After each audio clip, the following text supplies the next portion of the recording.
top, eu queria agradecer os roteiristas! O Henrique Vindão, o Cuxo, o Luga e a Elaine Bernardes! Valeu, minha gente! E também não vão deixar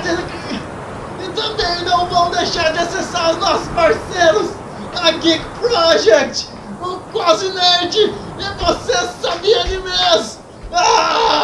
Onde são? Então confira lá na descrição depois! Rola a vinheta antes que eu saia voando! Okay, 3, 2, 1, it's jam.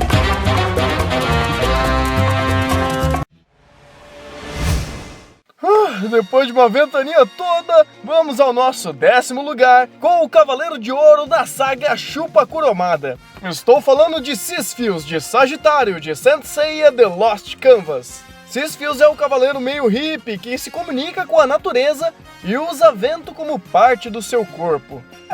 Não literalmente isso, claro. Ele não tem uma relação muito histórica com esse elemento, apenas é parte do seu poder mesmo. Em questão de estrago, ele é um dos personagens mais fortes desse top. Mas se vocês já sabem muito bem como funcionam as coisas por aqui, bombadinhos não tem vez. Aqui o negócio é na diversidade das habilidades e o uso delas. E nisso, Cisfios não é o melhor exemplo de vasta gama de habilidades. Em questão de vento, ele tem apenas 2 habilidades, a Tempestade de Kyros e o Impulso da Luz de Kyros. No primeiro, ele desfere uma rajada de vento com um soco, e a segunda usa as asas da sua armadura para criar uma tempestade enorme. E o resto dos seus ataques, bem, de fato não tem muita ligação com o elemento.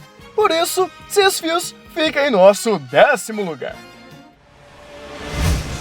Em 9º lugar, uma coisinha fofa que veio dar o ar da graça aqui. Wendy Marvel, de Fairy Tail. Wendy é uma Dragon Slayer do vento, aprendiz do dragão Grandine, capaz de usar magias de cura, suportes e, obviamente, ataques de vento. Sua relação com o elemento é simples e direta. A relação vem da Grandine, que deu a ela os poderes de Dragon Slayer e, depois de um tempo, sumiu do mapa. Um dos únicos que de fato se baseia no elemento de vento é o Tenryu no Hono, ou melhor dizendo, o seu rugido de vento. Claro que ela executa outros ataques de vento, que a gente consegue ver posteriormente, mas basicamente suas magias se resumem a apenas ataques diretos com rajadas de vento, e obviamente outras magias, como de cura e suporte, que obviamente também não pertencem à classe de magias de vento. Uma amiga barra rival sua que tem basicamente o mesmo leque de habilidades é a Sheria, que no caso acaba sendo até um pouco mais forte que a Wendy, por ela ser uma God Slayer. Com isso, Wendy fica em nosso 9º lugar. Em 8º lugar, um personagem filler, mas até que faz bem feito o uso das suas habilidades. Jin Kariya, de Bleach. Kariya é o líder dos Bounties, e sua habilidade de vento vem da sua Doll, que basicamente assume várias formas e maneiras diferentes de executar ataques de vento. Mas é aquele negócio basicão, rajada, cortes, tornados, aqueles negócios que a gente já tá bem acostumado. Sobre sua relação histórica, de fato não tem nenhuma. Ele basicamente só dependeu das suas habilidades para sobreviver. Uma coisa que eu dou ponto pra ele é que de fato ele cria até barreiras para se proteger de ataques. E isso é um pouco inusitado, nem todo personagem de vento faz isso. Que no caso, não sei por que não faz, porque é bem útil. Ele também tem habilidades elétricas, mas isso fica um pouco de fora, porque a ideia aqui é só analisar habilidades de vento. Sendo simples, fácil e rápido assim, Kariya fica em nosso 8º lugar. Em 7º lugar, um personagem de um anime que dá as caras aqui no top pela primeira vez. Hakuei Iren, de Magi. Essa bela moçoila é a primeira princesa do Império Kou, e depois da revolta foi adotada pelo seu tio, que virou o novo imperador. E quando ela foi convidada para participar de uma dungeon, ela conseguiu o recipiente de metal de Paimon, e com isso consegue invocar o seu Jin de vento. Basicamente, Iren não tem nenhuma história de fato atrelada com o elemento, mas quando o assunto é fazer ataques, ela manda muito bem no assunto. Seus principais ataques é criar ataques em área, conjurando tornados enormes para varrer o campo. E basicamente isso que um usuário de vento deve fazer. Vento não tem limitação, então varra a galera com ele. Com isso, ela fica em 7º lugar. Em 6º lugar, uma personagem que literalmente tem um leque de habilidades, Temari de Naruto. Eu sei que eu tinha que dar o ar da graça e fazer esse trocadilho, mas eu ia ficar sem ar se não fizesse isso. Enfim, Temari é uma das personagens mais sumidas do anime e que de fato é conhecida por ser apenas a irmã do Gaara e ser o macho da relação com o Shikamaru. Mas ela teve seus momentos de glória por deixar o povo do Greenpeace putos depois de acabar com uma floresta. Acho que a única característica de fato que a Temari tem que é extremamente icônico é o seu leque. Um personagem com poder de vento usar um leque é quase algo tão óbvio que chega a ser ridículo porque nenhum personagem usa, ou no caso, poucos usam. Em questão de habilidades, não tem muito segredo. Ela desfere rajadas de vento, como bem entender, juntamente com lâminas feitas de vento, que são bem fortes e pegam uma área absurda. Basicamente por isso, Temari fica em 6º lugar, e fiquem felizes por eu não cantar a música leleque, leque, leque, leque, leque, leque. Em 5º lugar, começando a sessão Thunder, você está bêbado, vai pra casa. Temos Kurasaki Fuku, ou Skyraker, como é conhecida em Axel World. Fuku é completamente ponto fora da reta por aqui, mas eu vou explicar por quê. Os poderes de vento dela não são tão impressionantes assim. De fato eu acho que são até que bem poucos. Ok, eu vou falar a verdade, ela não tem poderes de vento. A sua única habilidade é saltar bem alto. Bem, pelo menos zero também. Ela na vida real não tem pernas, e sua capacidade de pulo em Axel World representa o tanto que ela tem essa ambição de voar. Ela tem tanta essa ambição que ela fez algo maluco. Ela amputou as pernas do seu personagem para perder as suas habilidades de pulo, se forçando a aprender a voar. Sim, parece loucura, e de fato é loucura isso, mas pular tem a ver com vento, e querer voar também tem a ver com vento. Então, ela está aqui justamente por essa história tensa e esse objetivo bem diferente. Pode ser sim que 5º lugar seja pouco ou muito para ela. E alguns de vocês vão até reclamar que eu sei. Mas eu gostaria de colocar a Fuku justamente porque é algo muito inusitado e uma ligação muito forte com esse elemento. Arrancar suas próprias pernas para não depender delas para conquistar a sua ambição, com certeza é para poucos. Em 4º lugar, um dos únicos dessa lista que voam, que é estranho dizer isso, mas temos Jin de Yu Yu Hakusho. Jin é um yokai que faz a sua primeira aparição no Torneio das Trevas, considerado o mais forte da sua equipe e que lembra até muito Yusuke no seu jeito zoeiro de ser. Ele é capaz de controlar o vento livremente, sem muitos problemas, podendo criar barreiras de vento, rajadas de vento e, claro, tortas de vento. Ok, isso não fez o menor sentido. Mas qualquer coisa ele faz com vento. Seu poder é tanto que ele tem que respeitar até um limite de velocidade para não acabar perdendo o controle dos seus poderes. Porque não ia ser legal ele sair explodindo tudo por aí. No mais, Jin não tem muito segredo. Ele é um personagem bem basicão de vento, que tem uma vasta variação possíveis de ataques usando o vento. Bem, ele é um personagem bom de fato. Mas os próximos 3, mas eles também são extremamente interessantes. E por isso, Jin fica em nosso 4º lugar.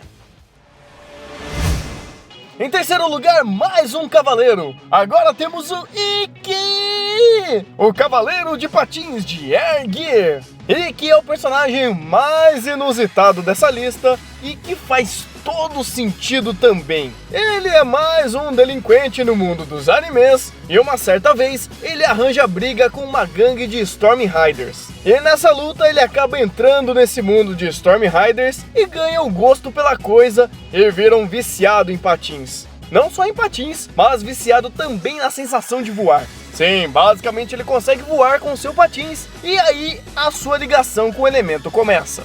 Assim como o Fuuko, que eu falei antes, ele também tem uma obsessão por voar, mas diferente dela, ele meio que consegue isso. Seus ATs, ou no caso, seus patins, conseguem rasgar o vento, dando a ele uma movimentação muito mais fluida que outros Storm Riders. Em Air Gear, existem certas peças raras chamadas de regalia, e uma das ambições de Ikki, de fato, é criar uma regalia de vento, que daria a ele a capacidade de manipular livremente esse elemento. Assim como outros personagens que fazem isso, como o Spitfire, que consegue controlar o fogo. E para quem acha que ele não tem poder de ataque, se engana. Em dado momento, seus poderes de manipular o vento aflora e ele consegue desferir rajadas de vento absurdas, fazendo o Ikki unir o útil ao agradável. E de uma certa forma, bem inusitada e criativa. Se bem que o Air Gear inteiro é um anime muito criativo. Fazer batalhas sobre patins com movimentos bizarros e usando poderes, não é todo dia que você vê isso. Com isso, Ikki fica em nosso terceiro lugar. Em segundo lugar, ele tinha que estar aqui, com certeza. Estou falando de Aang, de Avatar The Last Airbender. Essa discussão se Avatar é ou não um anime, eu não vou ficar falando, porque de fato a gente já teve essa discussão no top de poderes de terra, então confere lá. Aang é o protagonista de Avatar e, no caso, ele é o próprio Avatar da sua era. Por mais que ele possa dominar mais de um elemento, o seu principal e totalmente conceitual é sim o vento. Tanto é que ele é o último dobrador de vento do mundo, e isso traz a ele uma baita responsabilidade, e ser o último da sua linhagem. Não apenas isso, mas Aang é um dos caras mais criativos por aqui em usar as habilidades de vento, conseguindo dar formas inusitadas de suas habilidades, como criar esferas de vento para usar como se fosse meio de transporte, assim como os já batidos, rajadas, cortes, explosões, tornados e tudo mais. Ok, agora é a parte que vocês falam, mas Thunder, por que em segundo? O Aang é foda, ele tem que estar em primeiro. Calma lá que o primeiro lugar, ele de fato também é um avatar. Só que ele consegue fazer coisas que nem mesmo o Aang consegue. Mas isso não tira todo o mérito do nosso pequenino que está em segundo lugar. E antes de irmos para o primeiro lugar, não esqueça de acessar o link na descrição com a discussão do próximo Top 10, que será o melhores anti-heróis. Então vai na descrição, entre no grupo e vamos para o primeiro lugar antes que eu fique sem ar, minha gente! Respira! Em primeiro lugar, o cara que tiraria o ar de qualquer garota. Ou qualquer garoto que goste disso, sei lá. Com vocês, Kazuma Yagami, de Kaze no Stigma. Kazuma é o antigo membro da família Yanagi, uma família de manipuladores de chamas, porém ele não tinha essa habilidade e acabou sendo banido do seu clã. Depois disso, Kazuma fecha um contrato com um deus chamado de Kaze no Seirei-ou, e com isso se torna o próprio avatar de vento. Por causa desse deus, Kazuma é apelosamente poderoso. Como se já não bastasse, ele faz o que quiser com o vento, da forma que ele quiser. Além das já batidas rajadas de vento, lanças de vento, perfuração e esses negócios aí que você já estão acostumado, ele consegue criar outras coisas, como a barreira de vento, que eu falei, é uma coisa muito criativa, voar, que obviamente ele deveria voar, e de uma certa forma usar o vento de formas bem diferentes. Ele consegue se camuflar usando o vento. Isso se dá porque ele consegue refletir a luz com o vento. Sim, ele consegue refletir a fucking luz com o vento. Isso é tão absurdo que ele consegue desviar lasers. Ele consegue se proteger de qualquer coisa que se mexe na face da Terra. E para coroar, ele tem o poder de usar energias de trevas e luz em seus ataques, dependendo do seu estado emocional, podendo purificar ou amaldiçoar os seus inimigos ou seus aliados. Até porque ele é um anti-herói, então se ele quiser bater nos mocinhos, ele pode. E coloca na conta também que ele tem poder de regeneração. A lista dele vai longe, muito além disso. Kazuma é apelão. Muito apelão. Tão apelão que quebra até as leis da física com suas habilidades. E se assumirmos o fato que ele pode cortar lasers e quebrar dimensões com seu poder, podemos imaginar que ele consegue fazer muito mais coisa. Como, por exemplo, ele podia usar ataques totalmente furtivos, de braço cruzado e fazer uma tempestade sem ninguém saber de onde veio. Ou como ataques de asfixia, ou outras habilidades que aí vai da sua criatividade. Afinal, o vento é o elemento mais volátil e incontrolável que existe, dando uma gama tão grande de habilidades que com certeza a Kazuma poderia fazer elas sem nenhum problema. E com esse leque gigantesco de habilidades e sendo uma apelação em pessoa, Kazuma fica assim com o nosso primeiro lugar dos personagens de vento. O vento deu uma diminuída agora, então acho que dá pra falar de boa com vocês. Espero que vocês tenham gostado desse top 10 de vento. Não esqueçam de deixar seu gostei se você gostou do vídeo. E compartilha pra todo mundo e espalhe a palavra do top 10 de vento aos ventos. Tá bom, não faço mais piada ruim. Calma. Isso, obrigado. Tá? E se você é novo por aqui, seja muito bem-vindo e se inscreva no canal para receber as atualizações, porque temos vídeos todos os dias e as informações saem voando daqui. Ok, chega de piada ruim. Não, para, sério, eu vou parar, eu paro. Obrigado, eu paro, eu juro, é sério. Obrigado. E pra vocês continuarem na brisa do canal, eu vou deixar mais 2 vídeos para vocês assistirem aqui, beleza? Eu vou parar, eu parei, não, é sério, eu não vou fazer mais porque